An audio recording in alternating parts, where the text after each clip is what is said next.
Ça, c'est un tout nouveau jeu de cartes. C'est un peu le Top Chef, mais version jeu de société, ou plutôt, soyons honnêtes, cauchemar en cuisine. Mais ça reste un jeu familial, avec des règles simples, tu vas voir, on peut jouer de 2 jusqu'à 6. C'est plus drôle quand on est plusieurs. Et il faut bien sûr aimer l'interaction entre les joueurs. Hein, se faire des petits coups bas, tout ça, tout ça. Oui, vous aimez ça. Vous allez sans doute aimer ça aussi. Déjà, rien que la mise en place, elle prend 2 secondes. T'as une pioche de cartes, un tas de moulas, t'en distribues 3 à chaque joueur. On commence tous avec 5 cartes en main.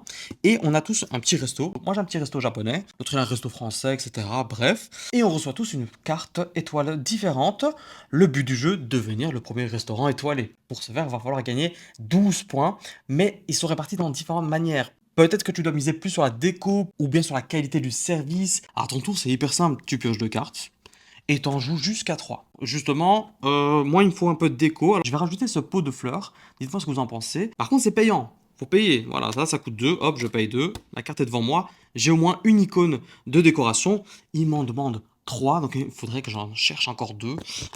Ouais, vas-y. Ah ouais, mais en fait, j'ai plus de moulin en fait. Le jeu me rappelle un petit peu la réalité quand même, hein. Mais il y a un petit moyen pour gagner de l'argent. Tu peux juste jeter une carte pour gagner une pièce. Ça, c'est cool. Et lorsqu'on fait un tour de table, c'est là qu'on va empocher notre revenu. On va regarder sur les cartes, là où il y a la petite addition, tu vois. Tu vas compter toutes les pièces qu'il y a dessus et tu récupères autant de pièces. Mais en plus de ça, tu peux aussi préparer des plats. Voilà, de la street food, de la cuisine traditionnelle. Tu fais ce que tu veux. En tout cas, il faut pas vendre le même plat dans ton resto, ça le fait pas. C'est dans la règle en plus, mais ça le fait pas pour ton resto. Donc tu peux pas faire ça. Il faut un peu varier les plats, etc. Ça a l'air mignon, on est là, on met nos petites décos, on embauche les meilleurs cuisiniers, on prépare des plats, etc. Attends, vous êtes pas tout seul, hein. Je vous rappelle que c'est une course. Là, vos potes vont pas vous laisser gagner. Qu'est-ce qu'il pourrait y avoir de plus dans le jeu? Eh ben, du sabotage. Oui, on peut mettre des coups de poignard dans le dos. Grâce aux cartes actions. Et devine quoi? Elles sont gratuites. Et vous savez que quand j'ai joué à ce jeu, ça m'a beaucoup fait penser à PCD et même Smile Life. Mais c'est beaucoup plus dynamique. Parce que tu as l'interaction avec les autres, etc., qu'il n'y a pas dans ces jeux-là.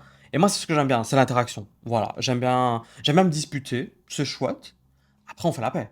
Après, on fait la paix. Et fun fact, tu sais que quand j'avais 15 ans, je voulais devenir chef cuistot. Je vous promets. Mais je sais plus pourquoi ça s'est pas fait.